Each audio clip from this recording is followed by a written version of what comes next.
Hi guys, welcome back to my channel. Today I'm going to show you how to use virtual background on Zoom. Let's get started. This is the Zoom a mobile version. So all you have to do is open your Zoom application. But before that, in the previous update, you can set your background in here. In the settings, you can go to the meetings. In here you can set your background. But in the latest update, the new version of this Zoom workplace, you cannot set your background in here anymore. All you have to do is join meeting or create new meeting. So try to search the apps.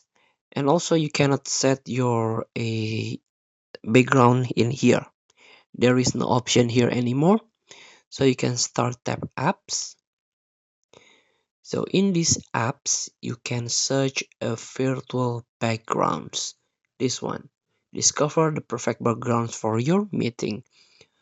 So this become a third party by Pexels, powered by Pexels. So you can set your background in here. So please free to try. Thank you for watching. Don't forget to comment, like, and subscribe, and so click this button below. See you in the next video.